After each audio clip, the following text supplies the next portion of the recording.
नमस्कार, मी ज्ञानदा कदम. माझा विशेष बुलेटिनमध्ये आपल्या सर्वांचं स्वागत. रोज रात्री 8ची वेळ राखून ठेवा विश्वासार्ह, अचूक आणि थेट बातम्यांसाठी. आज दिवसभरातली प्रत्येक महत्त्वाची बातमी जशी आहे तशी सगळ्या तथ्यांसह, संदर्भांसह अगदी साध्या सोप्या शब्दात तुमच्यापर्यंत पोहोचवण्याचा आमचा प्रयत्न म्हणजे माझा विशेष बुलेटिन. आज बुलेटिनमध्ये काय स्पेशल, चला पाहूया. तर आता पाहूया आज दिवसभरातल्या अत्यंत महत्त्वाच्या अशा 5 बातम्या. बातमी क्रमांक 1, विद्यार्थी आंदोलनावरनं सरकार धारेवर. आंदोलनाच्या दरम्यान सुरक्षा दलांनी बळाचा वापर केला, त्याची सुप्रीम कोर्टानं कशी दखल घेतली, कंगना रनौतनं जेनझीबद्दल केलेल्या विधानावरती उठलेली टीकेची झोड आणि माजी शिक्षण मंत्री धर्मेंद्र प्रधानांच्या संसदेतल्या स्वागतावरनं झालेला वाद याचा आढावा घेऊया. तर बातमी क्रमांक 2, विधेयक शिक्षणाचं निशाण्यावरती शिक्षण मंत्री. नीट पेपर फुटीवरनं धर्मेंद्र प्रधानांनी शिक्षण मंत्री पदाचा राजीनामा देऊन सुद्धा आज लोकसभेतल्या चर्चेत विरोधकांनी त्यांनाच कसं निशाण्यावरती ठेवलेलं होतं याची ही बातमी आपल्याला बघायची आहे. तर बातमी क्रमांक 3 आहे, भेटी वाढल्या, चर्चा रंगल्या. दोन्ही राष्ट्रवादी काँग्रेसमधल्या वाढत्या भेटीगाठींचा अर्थ नेमका काय हे या बातमीतनं जाणून घेणार आहोत. तर बातमी क्रमांक 4 आहे कर्जमाफीची. कर्जमाफी सुरू आहे पण घोळ कायम आहे. राज्य सरकारनं घोषित केलेल्या ऐतिहासिक कर्जमाफीची अंमलबजावणी सुरू होऊन सुद्धा शेतकऱ्यांमध्ये नाराजीचा सूर का कायम दिसतोय हे आपल्याला या बातमीतनं बघायचंय. तर बातमी क्रमांक 5, रस्ते गेले खड्ड्यात. पावसाळा सुरू झालाय आणि रस्त्यांची कशी दुर्दशा झाली आहे राज्यभरात याचा आढावा या बातमीमधनं आपण घेणार आहोत. बुलेटिनच्या सुरुवातीला बातमी अर्थातच नीट पेपर फुटी संदर्भातली. नीट पेपर लीक विरोधात विद्यार्थी आंदोलन हे केवळ विद्यार्थ्यांपुरता मर्यादित मुद्दा राहिलेला नाही, तर तो थेट राजकीय आणि घटनात्मक चर्चेचा विषय बनला.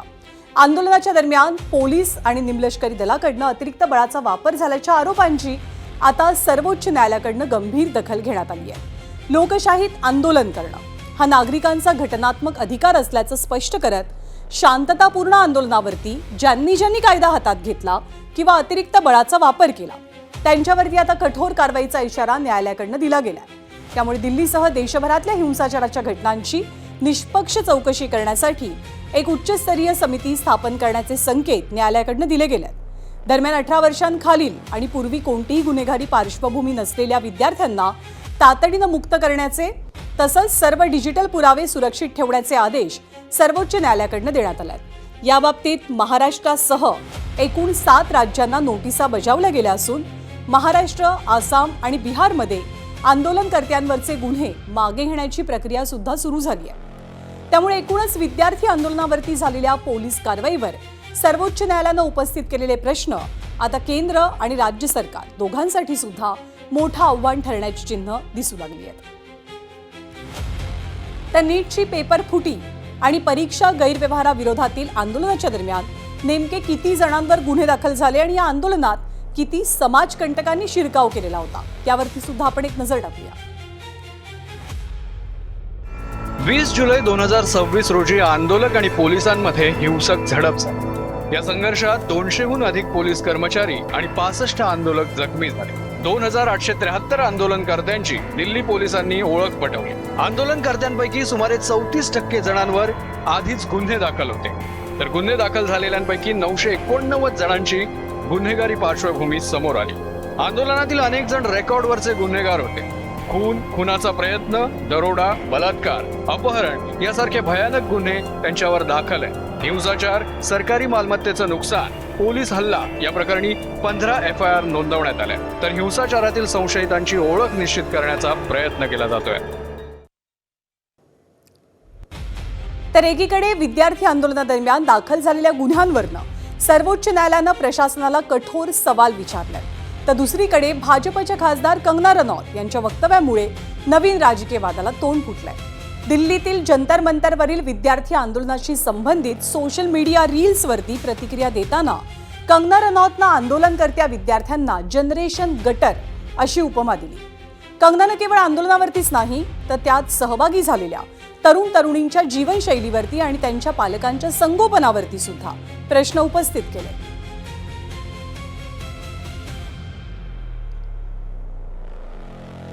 आप हमारे 75 ईयर ओल्ड प्राइम मिनिस्टर हैं, उनकी दिवंगत माता जी को, उनको इतनी गंदी गंदी भद्दी गालियां दे, हमने भी स्टूडेंट प्रोटेस्ट किए हैं, इतना हमें संकोच होता था, इतनी शर्मिंदगी होती थी कि हमें कैमरा में दिखाया जा रहा है, किस तरह की अश्लील बातें हैं, किस एंगल से ये लोग स्टूडेंट लगते हैं। हम जानते हैं कि हमारा हिंदुस्तानी समाज कैसा है। उनकी बेटियां ऐसे इतनी गंदी गंदी भाषा में बात कर रही हैं, समाज में उनकी क्या इज्जत रह जाएगी। तर कंगना रनौतनं जेनझीला थेट गटर असं संबोधल्यामुळे या वक्तव्यानंतर सोशल मीडियावर आणि राजकीय क्षेत्रातनं संतप्त प्रतिक्रिया उमटू लागल्या। विरोधकांनी कंगना रनौतवरती निशाणा साधत न्यायासाठी रस्त्यावरती उतरलेल्या विद्यार्थ्यांचा आवाज ऐकण्याऐवजी त्यांच्यावरच टीका केली जात असल्याचा आरोप केला। सर्वोच्च न्यायालय पोलीस कारवाईवरती प्रश्न उपस्थित करत असताना सत्ताधारी पक्षाच्या खासदाराकडनं आंदोलनकर्त्यांवरती केल्या गेलेल्या टीकेमुळे राजकीय वातावरण आणखी तापण्याची शक्यता दिसते। इन्हों कैसे पहचानती गटर जनरेशन, इन्हों कौन सी गटर से निकल के आई कि ऐसा बोल सकती है। और हाउसवाइफ बनना एक बड़ी क्वालिफिकेशन है, तो इनको किसने कहा कि ये बहुत अच्छी हाउसवाइफ बनेगी। आप ना सांसद बन सक रहे ना हाउसवाइफ बन रहे हैं, और आप ये उम्मीद में रह रहे हो कि भाजपा आपकी तारीफ करेगी, नहीं करेगी। देश के छात्रों को ये घिनौना कहती हैं तो आप उनकी मानसिकता को समझ सकते हैं। ये स्वस्थ मानसिकता नहीं है कि किसी ने कॉकरोच वर्ड यूज़ किया था तो छात्रों ने दिखा दिया कि कॉकरोच क्या होता है। तो इस तरह के बयान से सिर्फ विवाद में रहने के लिए, सिर्फ लाइमलाइट में रहने के लिए कुछ भी कह देना, बक देना, मुझे नहीं लगता किसी जिम्मेदार जनप्रतिनिधि का काम है। कंगना रनावत को हर मर्तबा इस तरह की बकवास करने की आदत हो गई है। इनको पूछो नीट का फुल फॉर्म मालूम है? नहीं पता होगा उनको। और आप जेनजी स्टूडेंट, छात्र जो हमारे भारत का भविष्य है, उनके बारे में ऐसा बोल रहे होगा? क्योंकि ये देश के बच्चे, आप तो पढ़े लिखे नहीं हो, फिर क्यों इस तरह की बकवास करने का आपको? तर भाजप खासदार कंगना रनौतवरनं दिल्लीमध्ये राजकीय वाद पेटलेला असताना माजी केंद्रीय शिक्षण मंत्री धर्मेंद्र प्रधानांवरनं नवा वाद सुरू झालाय। राजीनामा दिल्यानंतर धर्मेंद्र प्रधानांचं काल संसद भवनात भाजप आणि एनडीएच्या खासदारांनी जंगी स्वागत केलं आणि हेच स्वागत नव्या राजकीय वादाचं कारण ठरलं। हे स्वागत म्हणजे पेपर लीक आणि आंदोलनामुळे होरपळलेल्या लाखो विद्यार्थ्यांच्या जखमेवरती मीठ चोळण्यासारखा प्रकार असल्याची टीका केली जाते। विद्यार्थी अजूनही झगडतायत, विद्यार्थी अजूनही न्यायासाठी रस्त्यावर आहेत। सर्वोच्च न्यायालयानं सुद्धा पोलीस कारवाईबद्दल प्रश्न उपस्थित केलाय आणि अशा वेळेला माजी शिक्षण मंत्र्यांचं टाळ्यांच्या गजरात झालेलं स्वागत हा नेमका कोणता राजकीय संदेश आहे, असा सवाल आता विरोधक उपस्थित करू लागलेत।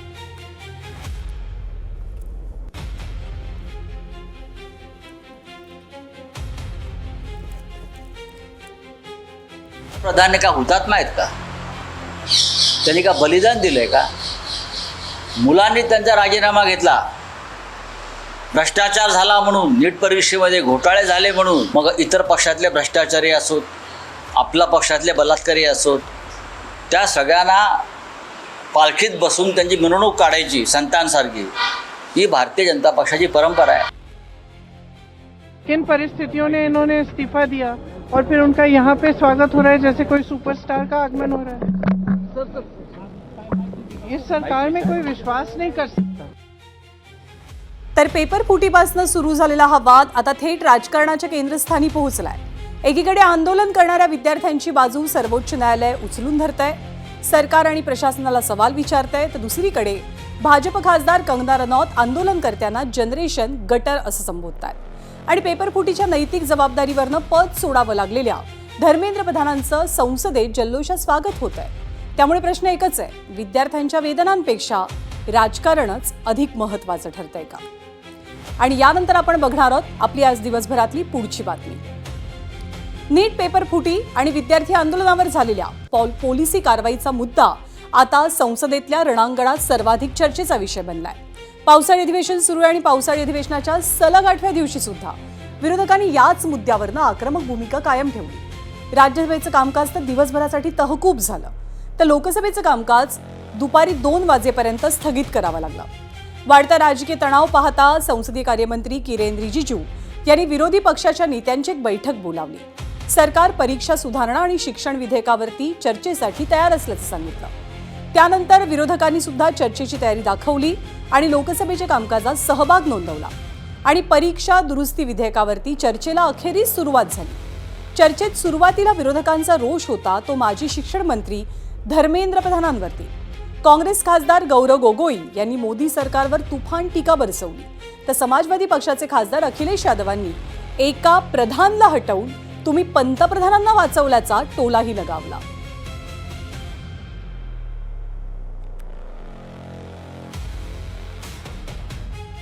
इक्कीस बच्चों की जान गई, आत्महत्या उन्होंने की.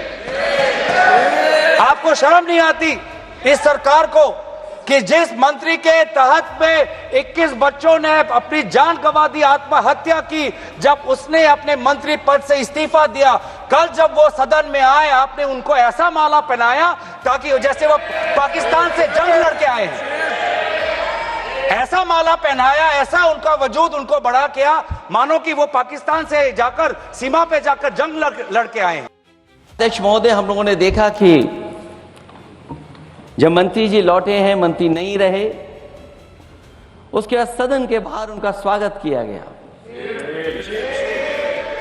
अध्यक्ष महोदय, जो स्वागत हुआ उसके लिए हमें कोई शिकायत नहीं है, लेकिन माननीय सदस्यों को कितनी बड़ी राहत मिली होगी, कितने बड़े संकट से बचाया उन्होंने. एक प्रधान जी को हटा करके प्रधानमंत्री बचा लिया आपने.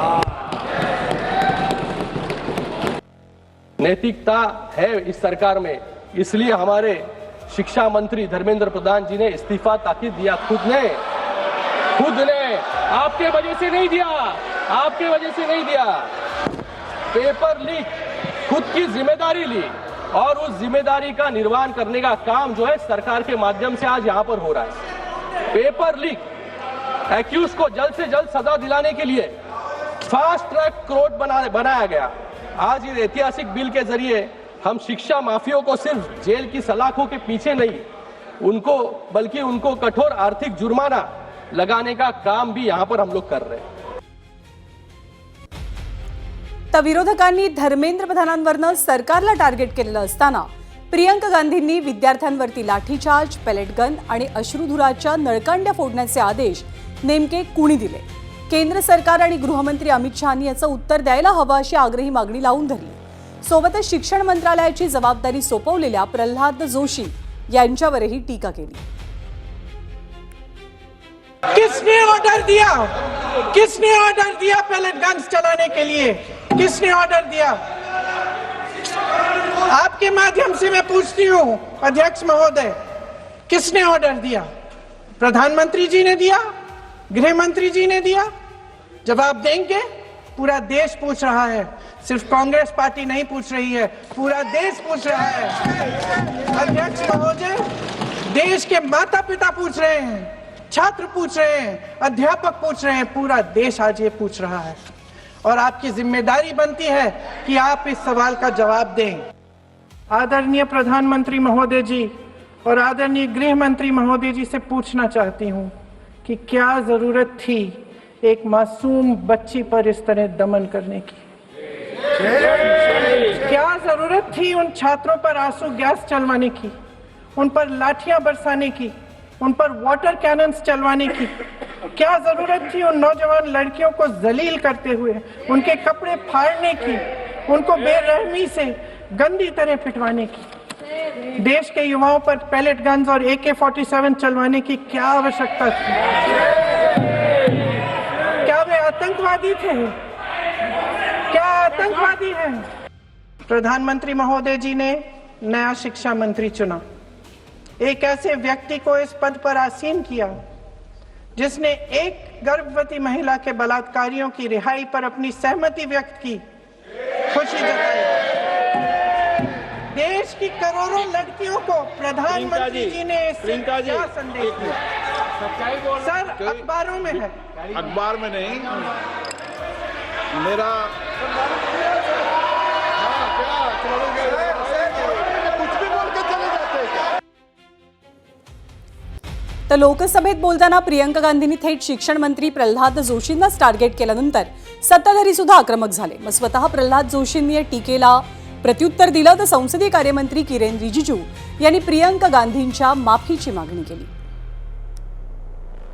प्रियंका जी को ऑथेंटिक करना चाहिए, ऑथेंटिकेट करना चाहिए। और जो मिस इन्फॉर्मेशन कर रहे हैं, नहीं तो मिस इन्फॉर्मेशन के लिए कार्रवाई करना चाहिए सर। ये क्या कुछ भी बोल के चल सकता है क्या? और procedure for the minister the correcting the mistake 114 में अगर वो आपने जो रूल का जिक्र किया 353 में, मुझे कोई नोटिस नहीं दिया है, मैं इधर प्रेजेंट हूँ और मैंने ऐसे कैसे बिना ऑथेंटिकेशन बोल सकते, मुझे बिना नोटिस दिए हुए। इसलिए मैं इसको खंडन करता हूँ और उसको एक्सपेल करना चाहिए और उनको माफी मांगना चाहिए। अभी हमारे वर्तमान नए शिक्षा मंत्री को जो उन्होंने टिप्पणी की, कैरेक्टर असैसिनेशन है एक तरीके से संसद में, और इस तरीके के भाषा हम उम्मीद नहीं करते हैं। मैं इसमें प्रहलाद जोशी जी ने भी खुद कहा है, एक तो उन्होंने प्रियंका जी ने जो गलत बात कही है रिकॉर्ड पे, उसको रिकॉर्ड से हटा दिया जाए। दूसरा, मैं ये मानता हूं कि उनको क्षमा मांगना चाहिए सदन से। पण आज एक गोष्ट निश्चितच चांगली घडली की संसदेतला डेडलॉक संपला आणि कामकाज सुरू झालं आणि देशाचं भविष्य घडवणाऱ्या विद्यार्थ्यांच्या प्रश्नांवरती चर्चेला मुहूर्त सुद्धा मिळाला। पण या चर्चेतनं विद्यार्थ्यांना न्याय मिळणार की हा विषय सुद्धा केवळ राजकीय आरोप प्रत्यारोपांपुरताच मर्यादित राहणार, हा मूळ प्रश्न आहे। गेल्या काही दिवसात विद्यार्थ्यांची आंदोलनं, सर्वोच्च न्यायालयाचे प्रश्न आणि संसदेतला गदारोळ पाहता ही लढाई केवळ एका विधेयकापुरती मर्यादित राहिलेली नाही, ती विद्यार्थ्यांचा ढासळलेला विश्वास पुन्हा जिंकण्याची आणि शिक्षण व्यवस्थेची विश्वासार्हता टिकवण्याची लढाई बनली आहे। त्यामुळे आता देशाचं लक्ष हे केवळ संसदेतल्या चर्चेकडे नाही, तर त्या चर्चेतनं प्रत्यक्षात बदल काय घडतो याकडे लागलेला आहे। आणि यानंतर आपण पाहूयात आपल्या तिसऱ्या विषयासंदर्भातली बातमी खरं तर दिल्लीत नाही पण महाराष्ट्राच्या राजकारणाशी संबंधित आहे। राजकारणाच्या बाबतीत एक खूप जुनं आणि प्रचलित वाक्य असं आहे की राजकारणात कुणी कुणाचे कायमचे मित्र नसतात आणि कायमचे शत्रू सुद्धा नसतात। राजकारणात महत्त्वाचं असतं ते फक्त टायमिंग, आणि हेच वाक्य पुन्हा एकदा महाराष्ट्राच्या राजकारणामध्ये केंद्रस्थानी आलंय। याला कॉन्टेक्स्ट आहे दोन्ही राष्ट्रवादीच्या भेटीगाठींचा। या भेटीगाठींमुळे शरद पवारांचा राष्ट्रवादी काँग्रेस पक्ष भविष्यात एनडीएमध्ये जाणार का, दोन्ही राष्ट्रवादी पुन्हा एकत्र येणार का, या प्रश्नांची चर्चा सुरू झाली आणि या चर्चांना आणखी बळ मिळालं ते गेल्या आठवड्यात दिल्लीत झालेल्या 2 बॅक टू बॅक भेटींमुळे। बुधवारी 22 जुलैला शरद पवारांनी पंतप्रधान मोदींची भेट घेतली आणि त्याच्या बरोबर दुसऱ्या दिवशी म्हणजे 23 तारखेला पार्थ पवार आणि प्रफुल्ल पटेलांनी शरद पवारांच्या भेटीसाठी त्यांचं घर गाठलं। त्यामुळे अवघ्या 24 तासात घडलेल्या घडामोडींमुळे महाराष्ट्राच्या राजकारणात लवकरच नवी समीकरणं जुळणार का या चर्चांनी सुद्धा जोर धरलाय। तर दिल्लीत सलग झालेल्या राजकीय भेटी, पंतप्रधान नरेंद्र मोदींसोबत शरद पवारांची झालेली बैठक आणि त्यानंतर पार्थ पवार प्रफुल्ल पटेल यांची शरद पवारांसोबतची चर्चा, हा सगळा सिक्वेन्स पाहता दोन्ही राष्ट्रवादीच्या विलिनीकरणाच्या चर्चांना वेग आला। पण शरद पवारांनी एका वाक्यातच विलिनीकरणाचा विषय संपवत ही चर्चा धुडकावून लावली। तर दोन्ही राष्ट्रवादी एकत्र येण्यासंदर्भात पुन्हा एकदा चर्चा घडू लागलेल्या आहेत। त्या संदर्भात खरं तर दोन्ही राष्ट्रवादी एकत्र येण्यासंदर्भात पुन्हा एकदा चर्चा घडू लागलेल्या आहेत। त्या संदर्भात आता शरद पवारांनी जरी विलिनीकरणाची चर्चा नाकारलेली असली तरी हे राजकारण आहे, इथे कोणतीच शक्यता डिस्कार्ड करता येत नाही। त्यामुळे वरवर पाहता हे विधान चर्चांना पूर्णविराम देणारं वाटत असलं तरी राजकारणात अशा विधानांचा अर्थ केवळ शब्दशः लावता येत नाही, तो लावलाही जात नाही। आणि त्यातून ते विधान शरद पवारांचं असेल तर भल्या भल्यांना त्यांची शाब्दिक गुगली कळतच नाही। त्यामुळे राष्ट्रवादीच्या विलिनीकरणाच्या चर्चांवरनं इतर पक्षांनी तशी सेफ भूमिकाच घेतली आहे। माननीय शरद पवार आणि सुप्रियाताई सुळे हे ज्या पक्षाचं नेतृत्व करतायत, राष्ट्रवादी काँग्रेस पक्ष, ओरिजिनल, डुप्लिकेट नाही, म्हणजे अजित पवारांचा राष्ट्रवादी काँग्रेस नाही, हा पक्ष मी खात्रीने सांगतो कधीही जातीयवादी आणि राष्ट्रविघातक अशा पक्षाबरोबर जाणार नाही। म्हणजे भाजपबरोबर जी विचारधारा मी पवार साहेबांच्या अनेक वर्ष आम्ही अनुभवतोय, पाहतो, त्या विचारधारेमध्ये नरेंद्र मोदींचा पक्ष बसत नाही। आज आमच्या समोर कोण कोणत्या पक्षात चाललेला आहे याच्यापेक्षा देशातल्या तरुणांचा जो आज प्रश्न ऐरणीवर आलेला आहे, ज्या पद्धतीनं आंदोलनकर्त्यांवर AK-47च्या माध्यमातून गोळ्या चालवल्या आल्यात, पॅलेटच्या माध्यमातून गोळ्या टाकण्यात आल्या आणि त्यांना आतंकवादी आणि नक्षलवादी, शहरी नक्षलवादी घोषित करण्याचा जो प्रयत्न जो केला गेलेला आहे त्या गोष्टी आता आमच्यासाठी महत्त्वाच्या आहेत. आता सगळ्यात भेट झाली, त्याच्या काय चर्चा झाली त्याच्यामध्ये हे आपल्या कोणालाही माहीत नाही. आता या सगळ्या वावड्या आहेत किंवा काय वस्तुस्थिती असेल तर ते आता आपण सांगू शकत नाही, मी सांगू शकत नाही, पण त्याच्या वरिष्ठ पातळीवर डायरेक्ट मोदी साहेबांनाच ते भेटलेले आहेत परवा. त्यामुळे आज मला सांगता येणार नाही किंवा ते काय बोलले, काय चाललेलं आहे. जेव्हा समोर येईल त्यावेळेस ते आपल्याला कळेल. हे मी बोलणं म्हणजे नुसतं हवेत बाळ उडवण्यासारखं होईल. तर राजकारणाच्या बाबतीत असं म्हणतात की in politics nothing happens by accident and if it happens you can bet it was planned that way. राजकारणातल्या प्रत्येक भेटीमागे एक संदेश असतो आणि प्रत्येक शांततेमागे एक मोठी रणनीती. आता असंच काहीचं दोन्ही राष्ट्रवादींच्या बाबतीत घडतंय का याचेही अंदाज लावणं सुरू झालंय. आणि त्या पाठीमागे असलेलं सर्वात मोठं कारण म्हणजे दोन्ही बाजूंच्या नेत्यांनी सुरू केलेल्या भेटीगाठींचा सपाटा. पाहूया राष्ट्रवादीच्या गोटातल्या भेटींपाठीमागची ही टाईमलाईन. खरं तर दोन्ही राष्ट्रवादी एकत्र येण्यासंदर्भात पुन्हा एकदा चर्चा घडू लागलेल्या आहेत. त्या संदर्भात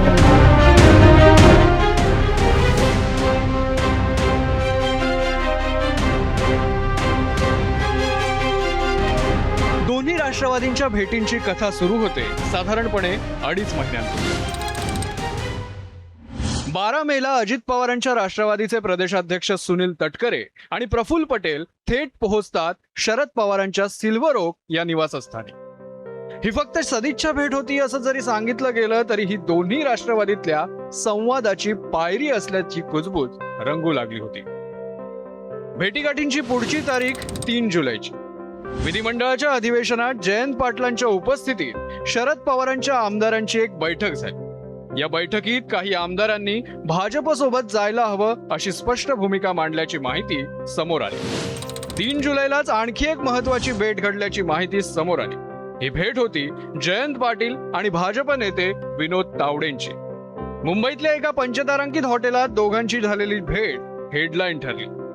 जुलै महिन्यातच दिल्लीत जेव्हा संसदेचं अधिवेशन सुरू झालं तेव्हा 19 जुलैला संसद परिसरात सुप्रिया सुळे संरक्षण मंत्री राजनाथ सिंग यांच्या पाया पडतानाचा व्हिडिओ समोर आला. आणि त्यानंतर सुप्रिया सुळेंची कृती म्हणजे शिष्टाचार की राजकीय संदेश याचा अर्थ डिकोड करायला सुरुवात झाली.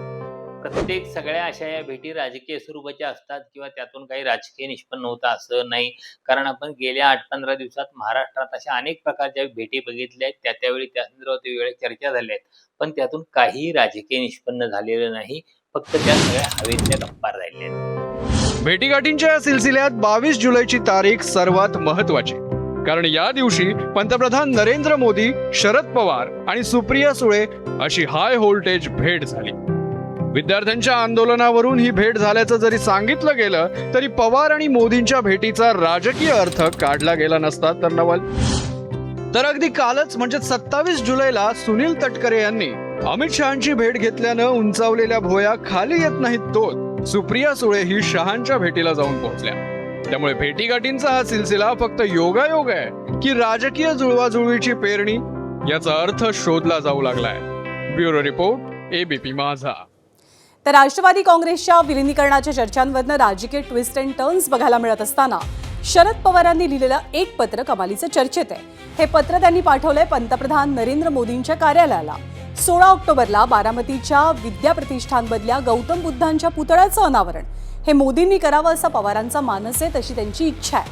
आता या घटनेवरनं अनेकांना 2015 सालातली 14 फेब्रुवारीची तारीख आठवली. कारण 2015 साली ऐन व्हॅलेंटाईन डेच्या दिवशी मोदींनी बारामतीतल्या विद्याप्रतिष्ठानच्या अप्पासाहेब पवार ऑडिटोरियमचं उद्घाटन केलं होतं. आता 11 वर्षांनी पुन्हा एकदा शरद पवारांनी पंतप्रधान मोदींना बारामतीत येण्याचं आमंत्रण दिलंय. गेल्या दशकभरात राज्यातली, देशातली राजकीय परिस्थिती आणि समीकरणं 360 डिग्रीमध्ये बदललेली आहे. पण कायम आहे नरेंद्र मोदी आणि शरद पवार यांच्या राजकीय मैत्रीचं परसेप्शन. आणि ही बाब विशेष महत्वाची, कारण राजकारणात perception is equal to politics असं समीकरण पक्क मानलं जातं. महाराष्ट्राच्या शेतकऱ्यांसाठी यापुढची बातमी अत्यंत महत्त्वाची आहे. राज्यात 22 जुलैला शेतकरी कर्जमाफीला सुरुवात झाली. पहिल्या यादीमध्ये 7 जिल्ह्यातील जवळपास 550 लाभार्थी शेतकऱ्यांची नावं होती.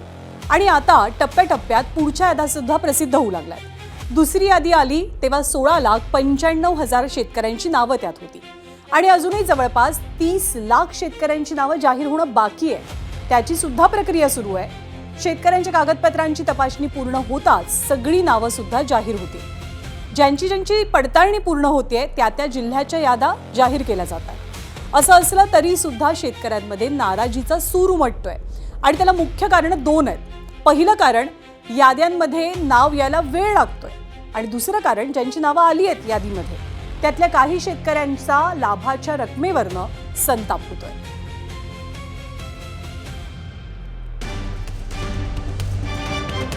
शेतकऱ्यांच्या यादीसमोर दिसणारी रक्कम वेगवेगळी आहे. पोर्टलवर ज्यावेळेस तुम्ही केवायसी करायला जातात त्या ठिकाणी एक वेगळी रक्कम दाखवत आहे आणि बँकेमध्ये एक रक्कम दाखवत आहे. मग शेतकऱ्यांच्या मनामध्ये प्रश्न असा निर्माण झालेला आहे की नेमकी रक्कम आमच्या खात्यावर कर्जाची कोणती जमा होणार आहे. नेमकं मी रक्कम माझी कोणती माफ झाली हे मला कळायला पाहिजे. शासनाने आपल्याला कर्जमाफी 2 लाखापर्यंत पुकारली, पण यातला रक्कम धरते कोणती शासन आपल्याला मला मिळायला लागेल ना. 1 लाख रुपये कर्ज उचललो तुम्ही कधी? आता 2019ला. मग आता इथे यादीवर आले माझे 94,000 रुपये आणि बँकेत जाऊन चौकशी केली तर 1,54,000 म्हणाल ती. मी त्यांना म्हणलं की थोडीशी एंट्री करा, हे करा म्हणतात. ते उडवडीची उत्तर दिलेत आणि त्यांनी मला हा कागद दिला सर. ह्या काही ह्या कागद मी फोटो काढून आणला आहे. मग बाकीचं पुन्हा काय बोललेच नाहीत त्यांनी.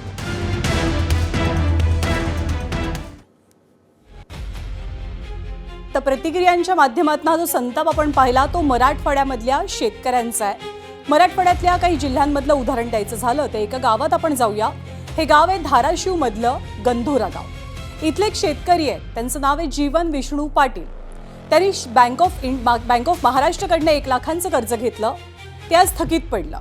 त्यांच्या गावात कर्जमाफीची यादी सुद्धा लागली ज्यामध्ये जीवन पाटील यांचं सुद्धा नाव आलं. त्यामुळे त्यांना असं वाटलं की आपण कर्जमुक्त झालो. पण जेव्हा त्यांनी यादी वाचली तेव्हा त्यांना दिलासा मिळण्याऐवजी मानसिक धक्काच बसला. बँक ऑफ महाराष्ट्राचं कर्ज मी 2019 साली काढलो होतो 1 लाख रुपये.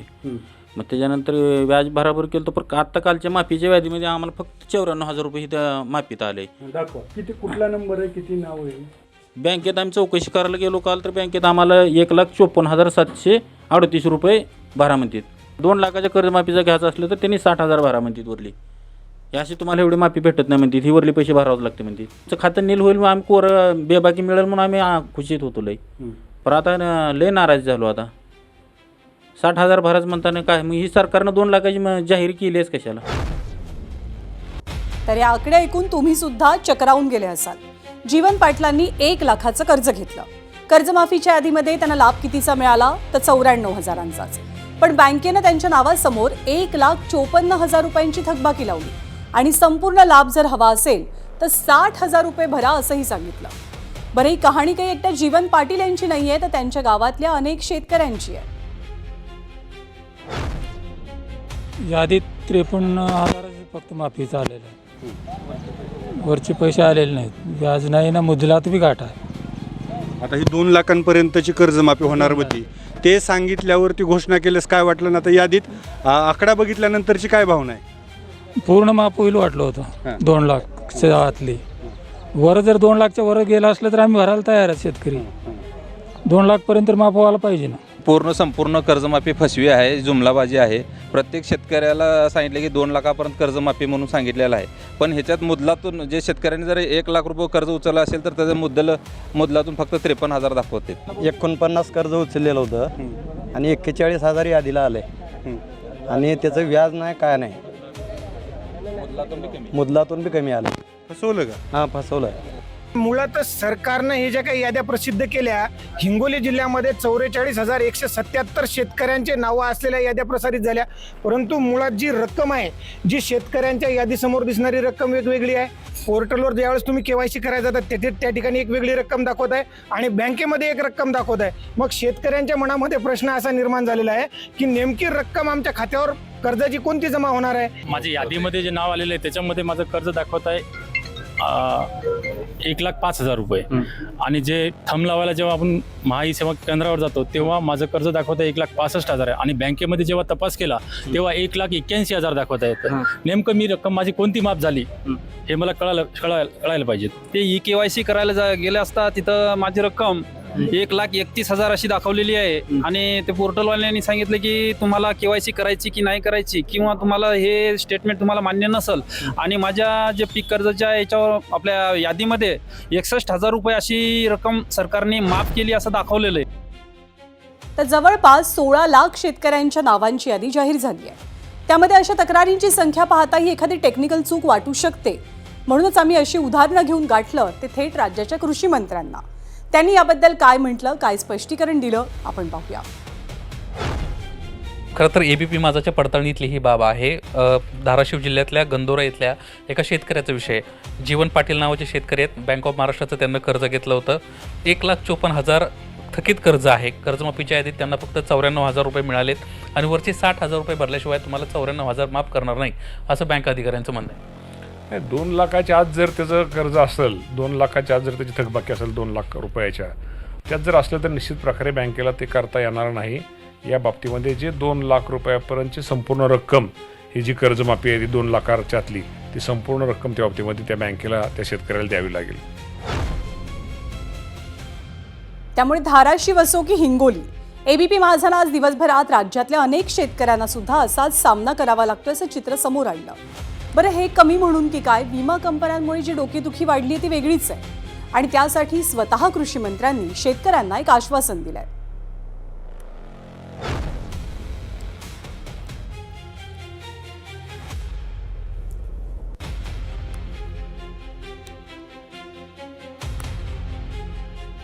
कुठल्याही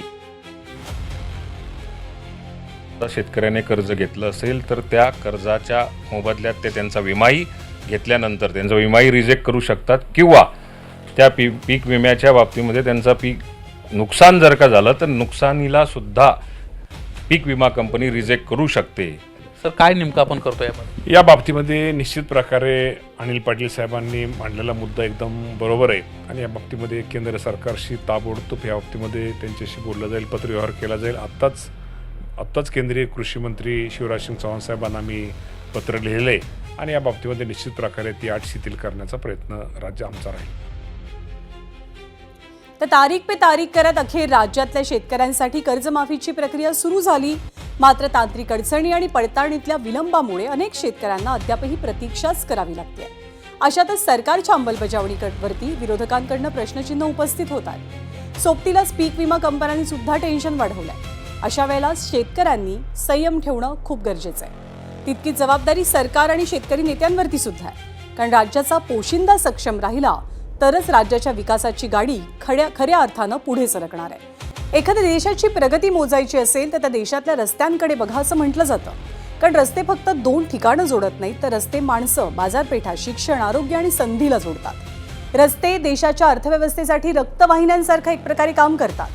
जशी शरीरामध्ये रक्ताचा प्रवाह सुरळीत असेल तर प्रत्येक अवयव निरोगी राहतो, तसंच देशात रस्त्यांचं जाळं सक्षम असेल तर विकासाचा प्रवाह अनेक गावांपर्यंत पोहोचतो. म्हणूनच जगातील विकसित देशांकडे पाहिलं तर त्यांची अर्थव्यवस्था मजबूत असण्यामागे उत्कृष्ट रस्ते आणि पायाभूत सुविधा हा एक महत्त्वाचा आधारस्तंभ दिसतो. पण सध्या आपल्या महाराष्ट्रातल्या अनेक रस्त्यांची अवस्था ही अतिशय दयनीय बनली आहे. काही ठिकाणी तर जेमतेम पाऊस पडून सुद्धा रस्ते अक्षरशः वाहून गेल्याचं चित्र आहे. खड्ड्यांनी भरलेले रस्ते, उखडलेला डांबराचा थर आणि वाहतुकीसाठी निर्माण झालेल्या अडचणी ही विदारक परिस्थिती ABP माझानं समोर आणली आहे.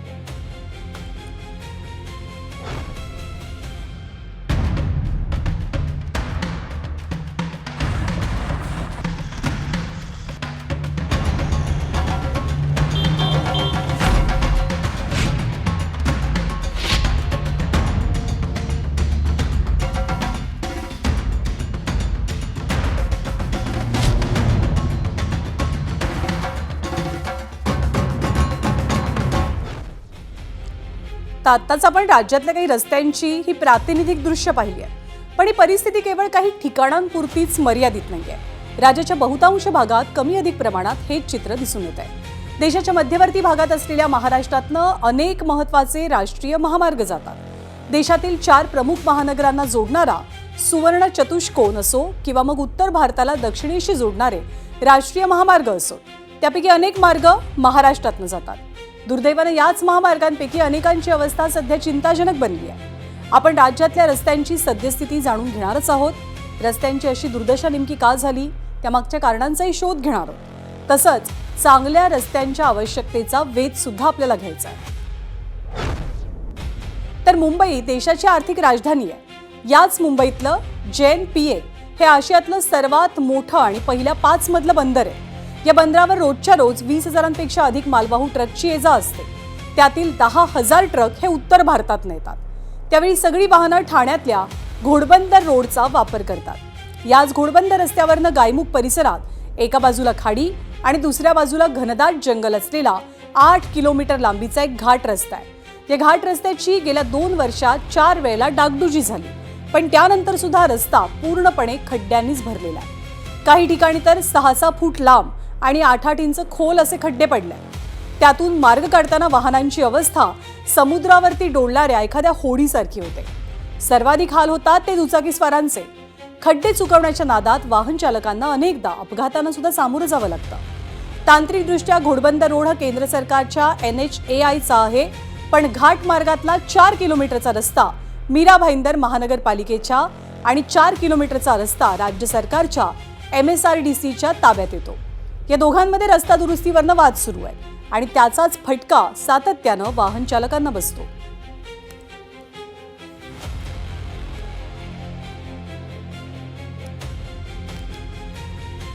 तर राज्यामध्ये अनेक रस्त्यांची दुर्दशा होण्याचं कारण हे अतिशय भीषण असल्याचं समोर आलंय. ते कारण असं आहे की राज्यात सध्याचे रस्ते 2022च्या दरांनुसार बांधले जातात. 2022 नंतर नवे दर निश्चितच झालेले नाहीयेत. त्यामुळे तेव्हाचे दर, आजचे दर आणि कामाची गुणवत्ता यात मोठ्या प्रमाणात फरक पडतो. ही धक्कादायक माहिती कंत्राटदार आणि अभियंता महासंघाच्या प्रदेशाध्यक्षांनीच ABP माझाला दिली आहे. स्टेट स्टँडर्ड रेट्स आता आपल्या सोलापूरमध्ये असू द्या, या भागामध्ये पाऊस थोडासा कमी असतो, तिथं रेट वेगळा असतो. कोकणमध्ये सगळ्यात जास्त पाऊस असतो, तिथं सध्या रेट्स वेगळे असतात. परंतु जी SSR समिती आहे राज्याची, ती SSR समिती ऑफिसमध्ये बसून मागच्या वर्षी जो 2022, 21, 23चा रेट असतो, 21चा, तोच कायम करून 5-5 वर्ष करतो. आणि आम्ही जेव्हा SSR समितीला विचारतो की एवढे रेट्स कमी कसे काय, तर ते म्हणतात तुमचे कॉन्ट्रॅक्टर आत्ताच्याही रेट्सला 20%, 40%, 50% बिलो भरतात. हे कारण अत्यंत चुकीचं आहे. जो रेट सध्या चालू आहे त्या रेटनी त्या कामाचं अंदाजपत्रक करणं ही काळाची सध्या गरज आहे. तर दरवर्षी पावसाळा आला की सोशल मीडियावरती खड्ड्यांचे व्हिडिओज व्हायरल होतात. आम्ही माध्यमं सुद्धा कुठे कुठे किती खड्डे पडलेत, त्यामुळे कसे अपघात झालेत याच्या बातम्या दाखवतो. नेहमीची येतो पावसाळा या युक्तीप्रमाणेच हे खड्डे पडण्याचं वास्तव सुद्धा दरवर्षीच दाखवावं लागतं. आशा करूयात की ही भीषण परिस्थिती राज्यकर्त्यांपर्यंत, प्रशासनापर्यंत पोहोचेल. खड्डे बुजवले जातील, कुणाचे जीव जाणार नाहीत, ताणही टळेल, त्रासही वाचेल आणि पुढच्या वर्षी या बातम्या दाखवण्याची गरजही लागणार नाही. यासोबतच बुलेटिनमध्ये आज वेळ झालेली आहे इथेच थांबण्याची. पुढच्या ताज्या बातम्यांसाठी पाहत रहा ABP माझा.